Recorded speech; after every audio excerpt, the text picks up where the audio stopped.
Stereotypes. They are extremely negative and dangerous, and unfortunately everyone has probably subconsciously stereotyped someone at some point in their lifetime. Stereotyping happens every day, everywhere, no matter how hard people try not to. Sadly, many stereotypes simply are not true and have many negative aspects that people don't realize, like aggression, overeating, inability to focus, and difficulty making rational decisions.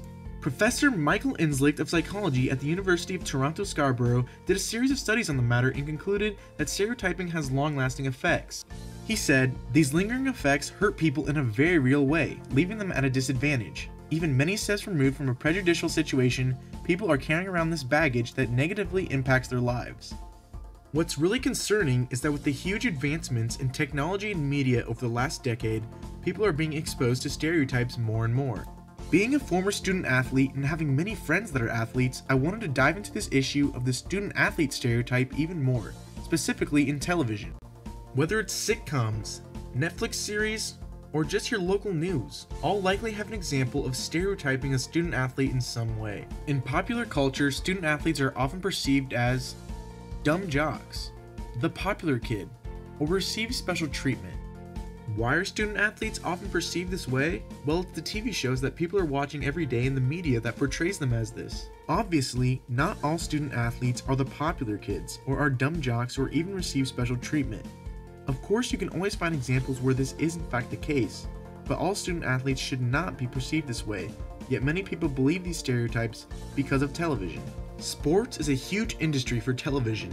For example, ESPN, which is owned by Disney, brings in the most profit out of all of Disney's many other owned assets. With sports being such an important topic in general for Americans, student athletes are often under the eye of the American public. The media especially likes to focus on negative stories about student athletes rather than the good ones.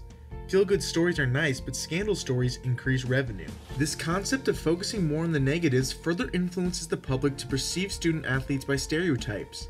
Again, this is very dangerous to many of those hardworking athletes where this stereotyping does not apply. Now let's look at actual television shows that are fictional, such as sitcoms, where the use of stereotyping is intentionally used for humor or to satisfy what popular culture has perceived student athletes to be.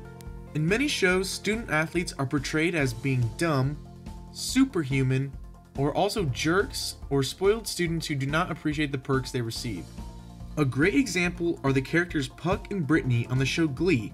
Throughout the show, Puck is shown as a popular football player, a selfish jerk, and someone who thinks very highly of himself. It's hammer time. Please, this is from Marc Jacobs' new collection. Wait.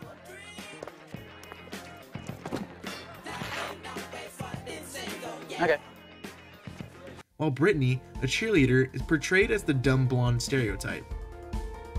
Did you know that dolphins are just gay sharks? Another common stereotype about student athletes in television is that they are superhuman, or are popular kids that are above everyone. Something that is very misleading is that in television, the athlete character is almost always played by a very muscular, dreamy, attractive man or beautiful woman. An example of this would be the character Maddie McKibben in the MTV show Awkward. Time and time again, we see the student athlete character in television shows appear to be getting ridiculous privilege because of their good looks and athletic success. From Mario Lopez's character AC Slater in the show Safe from the Bell back in 1989, Alright, there's only so much Slater to go around. to pretty much all of the jock characters in the Netflix show 13 Reasons Why, we see student athletes getting this privilege and being able to get away with almost everything. You had sex with her that night. Did I? Yeah, I might have. Now let's clarify some things. Are all student athletes dumb jocks? No, of course not. If a university requires a 3.0 GPA and a 1600 on the SAT for acceptance into their college, then a student athlete must pass the same requirements. Colleges do not want to give scholarships to athletes if they think the kid is going to struggle academically. In addition, athletes take the same required courses as anyone for their major, yet the perception of the dumb athlete still persists. Now, are all student athletes superhuman and super attractive and get away with everything? No, of course not. Student athletes are typically just normal, average-looking people, not the godly superstars they are portrayed as. I played football in high school for 4 years, and trust me, most of my teammates didn't look like that. that, or that. In conclusion, it is important to realize that the media, and especially television, can paint a very misleading picture, and it is evident that stereotyping student athletes is very common.